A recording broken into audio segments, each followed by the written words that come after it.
Okay, you know the feeling. You're in the middle of a really heated argument. You know you're right, you've got all your points lined up, and you are just furious. And then, it happens. The tears start. You're not sad, you're enraged. So today, we're going to get into this incredibly frustrating thing, angry crying. Just picture it. You are laying out your case perfectly. The facts are on your side, the words are flowing, and you feel totally in command. The only thing you're feeling is this pure, white-hot, righteous anger. But right when you're about to land that final, winning point, you feel it coming on. That tightness in your throat, that little sting in your nose, and before you can do a single thing to stop it, your own body just completely betrays you. Tears are streaming down your face, and poof. In an instant, all that power you felt is just gone. So what on earth is going on here? Well, a huge part of the frustration comes from how everybody else totally misunderstands what's happening when you cry out of pure rage. This is what we're calling angry crying. And it's that deeply embarrassing moment where you are not sad, you are completely enraged, but those tears, they just make you feel instantly weak, totally out of control, like your power has just been snatched away. Yeah, and to the person you're actually arguing with, your tears mean something completely different. They see you as breaking down, they see it as a sign of weakness, or even worse, that you're trying to be manipulative. And then they say it, right? Calm down. They treat your tears like this white flag of surrender, completely dismissing the very real anger you're trying to express. But here is the most important thing to get. That perception, it is completely 100% wrong. These tears are not a measure of how fragile you are. So let's get into what's actually going on inside your body. And this is really the core of the problem, right? The world perceives fragility, but what's actually happening is a biological glitch. They assume it's sadness, but really it's more like a short circuit in your nervous system. It feels like a loss of control, but what it really is a moment where your body's physical reaction is just way faster than your mind's conscious intent. So let's talk a little more about this short circuit, because that's really the perfect way to understand what's happening inside your brain when you get totally overwhelmed by an intense emotion like anger. Right. So the big question is, how does pure, unadulterated anger somehow pull the trigger on the exact same physical response as deep sadness? Well, let's break down the play-by-play. Okay, so it all kicks off with that intense anger. Your body just gets flooded with stress hormones. We're talking adrenaline, cortisol, the whole cocktail. Your nervous system basically goes into overdrive. And at that peak level of emotion, it honestly has a hard time telling the difference between one intense feeling and another. You can think of it like this. The wiring in your brain for pure rage and the wiring for profound sadness are like two wires running right next to each other. When the system gets overloaded, those signals can get crossed. It's a short circuit, and your body just defaults to a primary distress signal it knows, tears, to try and release some of that overwhelming emotional energy. And, just understanding that process is so important because it lets us completely reframe the whole experience. This isn't about being weak. It's about being overloaded. So, let's be really, really clear about this. There is absolutely nothing wrong with you. This involuntary reaction is not some kind of personal failing or a character flaw. Not at all. In fact, I want you to start thinking about it as a feature of your system, not a bug. It's actually an indicator of just how intensely you are capable of feeling and processing emotion. And that leads us to a much more empowering way to think about this whole thing. Let's just stop thinking of it as a breakdown and start thinking of it in terms of your own internal engineering. See, your angry tears aren't a sign that your system is broken. They're a sign of your high-performance hardware.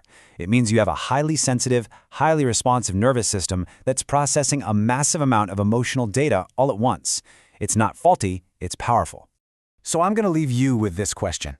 The next time you feel your eyes start to well up in a moment of absolute fury, just ask yourself this: are you breaking down, or is your high-performance hardware just running a little hot? That's a completely different way to look at it, isn't it? Okay, you know the feeling. You're in a really tense meeting or maybe a tough conversation. You are making your point, you're feeling powerful, you're in control, and you are absolutely furious. And then, it happens. The tears start to well up, and just like that, you feel like all your power has completely vanished. If this sounds familiar, trust me, you are not alone. Today, we're going to break down the actual science behind angry crying. It is such a frustrating disconnect, right? Inside your head, you're a warrior. You are laying out a perfect, logical argument. But on the outside, your eyes are telling a totally different and frankly confusing story. It's a story that just doesn't match how you feel at all. So why? Why does our body seem to betray us in these really critical moments? Well, this brings us to what we can call the crying paradox. It's that exact moment when the tears start and you can literally feel your authority and your credibility just draining away. It feels like you've been completely undermined, not by the other person, but by your own body's reaction. And this quote it nails the feeling perfectly. You aren't sad. You are enraged. But the world looks at those tears and immediately assumes you're fragile, that you're breaking down. It leaves you feeling totally misread and, honestly, pretty embarrassed. And this, of course, leads to all of these unfair judgments. People might think, oh, you're just too sensitive, or even worse, that you're trying to be manipulative by crying. But the most common one, the one that stings the most, it's the assumption that your tears are a white flag of surrender, that you've lost the argument and you're just giving up. But here is the absolute truth, and I really want you to hear this. This reaction has nothing to do with weakness. It is not a flaw in your personality. It's a feature of your physiology. It's not about you. It's about your hardware. Let me say that again because it's that important. The core problem isn't your software, your character, your emotional strength. It's your hardware. It's simply the way your body is physically wired to handle intense, overwhelming pressure. So think of it like this. That internal surge of anger is so powerful, so intense, that your nervous system just hits a breaking point. And here's the key distinction I want you to get. You aren't overreacting emotionally. Your biological system is overheating from the sheer intensity of it all. And just like a computer, your brain's processing capacity, let's call it its RAM, can get totally maxed out. So if you're already dealing with a lot of chronic stress, or you're just exhausted, or maybe dealing with hormonal shifts, your threshold for that system overload is way, way lower. Your RAM is basically full before the argument even starts. Okay, so what is actually happening on a biological level? Let's trace the path of this physiological short circuit, step by step. It really is like an emergency protocol. First, that intense anger triggers a massive spike in stress hormones. We're talking adrenaline and cortisol. This chemical flood completely overloads your nervous system. Now, because your brain's processing RAM is already full, it just can't handle the influx. It doesn't have the filters for this level of intensity. So what does it do? It hits an emergency switch, the tear reflex.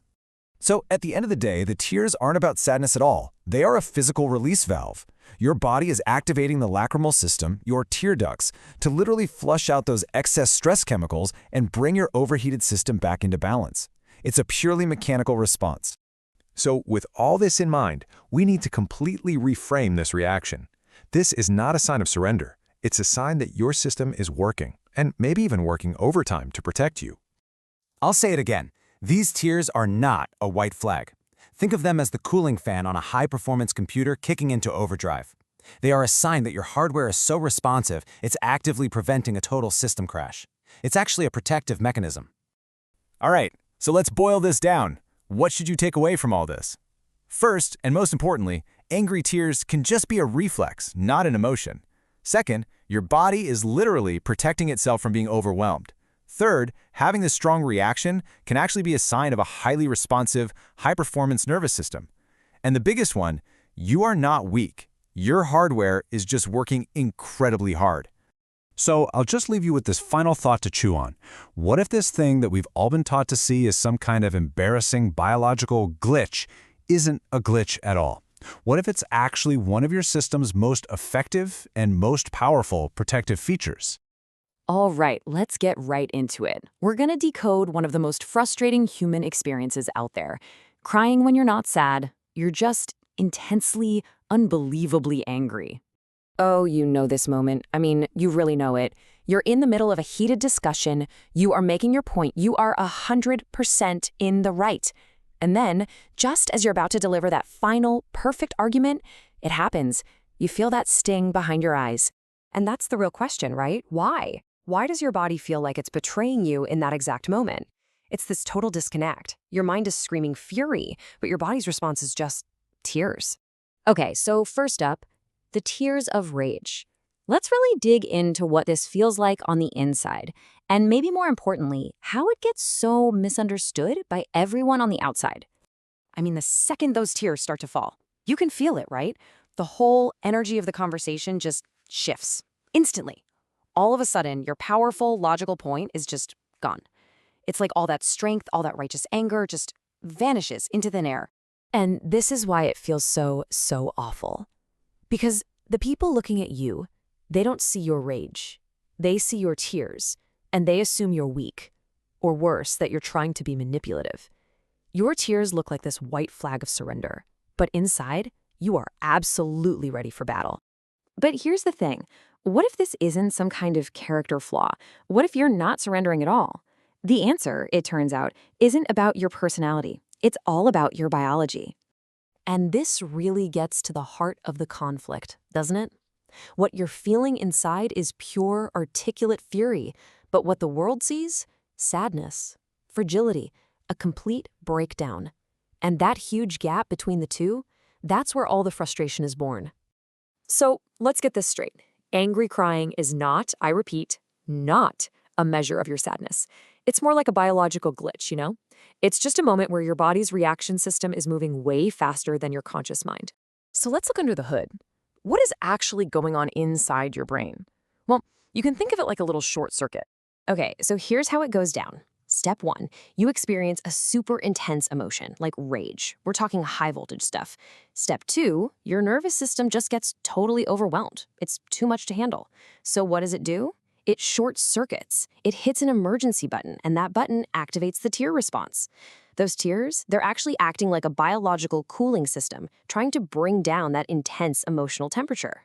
And I really, really want you to hear this. This is a physiological reflex. It's involuntary. It's like shivering when you're cold or sweating when you're hot. You don't choose to do it. And it absolutely positively does not mean you're secretly sad underneath it all. Okay, but now let's try to reframe this whole thing. What if that glitch we talked about isn't actually a bug? What if it's a feature of a really advanced, high-resolution system? I love this metaphor. Think about it like this. Some people are like dandelions, right? They're super resilient, they can thrive pretty much anywhere. But maybe you're an orchid. Orchids are incredibly sensitive to their environment, and they react really intensely to internal storms. And listen, that's not a weakness. It's just a different kind of operating system, a much more high-performance one, in fact. So what are the features of this orchid system of yours? Well, it means you feel the world in like 8K resolution. The same system that lets you do that is the one that sometimes gets overwhelmed by the high voltage of rage. You process meaning at a depth that most people just can't. And those tears, that's just your body's built-in cooling system doing its job. I'm going to say it again. You are hypersensitive, not broken. So what's the takeaway here? It all comes down to this. Your anger is still valid. And this is maybe the most important part. I want you to stop apologizing for a reflex you didn't choose. Seriously, think about it. How many times have you said, "I'm sorry for crying," when what you meant was, "I'm really angry"?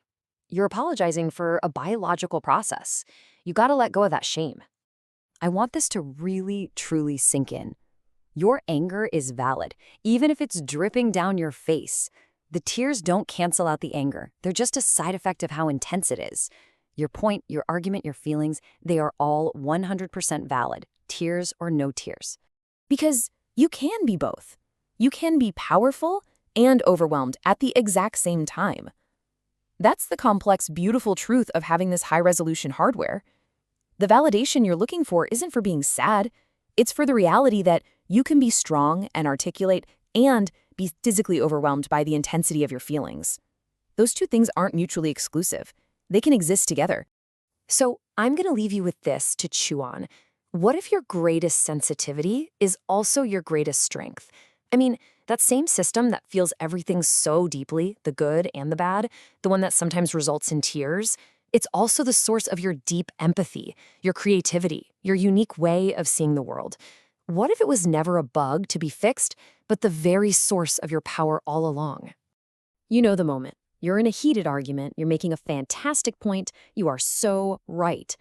And then, out of nowhere, you feel it coming. The tears. That, right there, is angry crying. And in this explainer, we're going to figure out how to interrupt that deeply frustrating reflex. And this just hits the nail on the head, doesn't it? The world sees tears and automatically thinks sadness or weakness. But inside, you're not sad. You're not breaking down. You are absolutely furious. This phrase perfectly captures that maddening gap between what you feel and what people see. So let's really zero in on that moment. We'll call this section the unwanted tears. It's that instant when you're at your sharpest, your most passionate, and suddenly your own body feels like it's betraying you, just stripping all your power away. I mean, we all know this feeling, right? It's like this unstoppable chain reaction. Your throat gets all tight, you feel that weird, sharp sting in your nose, and before you can even tell yourself to stop, the tears are already flowing. It's just this completely overwhelming physical thing.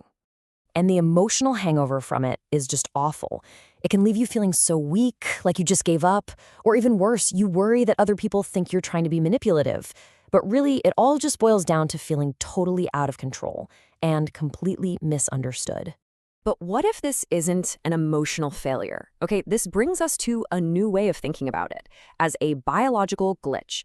What if it's not about being fragile at all? What if we reframe this as, just a quirky feature of your body's high-performance hardware? So let's just agree to throw out the old myth you see on the left. Angry crying is not you waving a white flag and surrendering. The reality, which is way more empowering, is on the right. It's a biological glitch, a tiny, momentary short circuit in your very advanced nervous system. So this is the most important part to get. We're defining angry crying as a physiological reflex. Think about it like when the doctor taps your knee with that little hammer. In moments of really intense emotion, your body's wiring just fires off faster than your conscious mind can say, whoa, hold on. It's a short circuit, not a character flaw. And that, of course, leads to the big question. If this is just a reflex, kind of like a hiccup or a sneeze, is there a way to hit the brakes? Can you actually interrupt the biology before it completely takes over? Well, the answer is a resounding yes. So let's get to the good part, the solution. We'll call this the interruption protocol. I'm going to walk you through a really simple 3-step plan that helps you regain control. Think of it like a manual override for your own nervous system. Okay, here it is, the protocol, and I'm challenging you to try this the next time you feel that sting. Don't fight the emotion. Interrupt the biology. Step 1, slow, steady breathing. A slow breath in and an even slower breath out. This sends a signal to your nervous system that says, hey, we're not going to die. Step 2, grounding. To pull your brain out of that emotional spiral, you need to shift its focus. Name 5 things you can see and 4 things you can physically feel. And finally, step 3, tense and release. Gently clench your fists or your thigh muscles for a few seconds and then let go. This actually helps redirect all that physical energy away from your tear ducts. Now that protocol is a total game changer for interrupting the reflex in the moment. But this brings us to our final section, observing your hardware. Because sometimes it's also important to take a step back and just become an observer of your own body, especially if this is happening a lot. And it's really crucial to know when you might need to look a little deeper.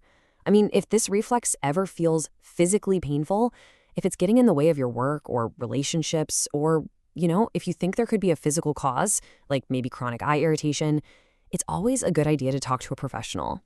The whole goal here is to start understanding the ghost in your machine, all those little automatic things your body does. The key is to just observe the hardware, notice the patterns, see what triggers it, and do it all without any judgment. You're not broken, you're just a really complex and interesting system.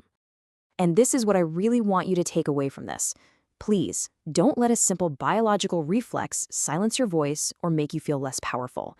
Your body's reactions might be lightning fast, but your mind, especially when it's armed with these tools, is always, ultimately, stronger. So the final thought is this: be the observer. When you can watch these things happen in your own body without judging yourself for it, that's where you find your peace, and that's where you take back your power. If these reflections help you understand the ghost in your machine, stay here with us. Subscribe and join our community of observers. Remember, be the observer and find your peace.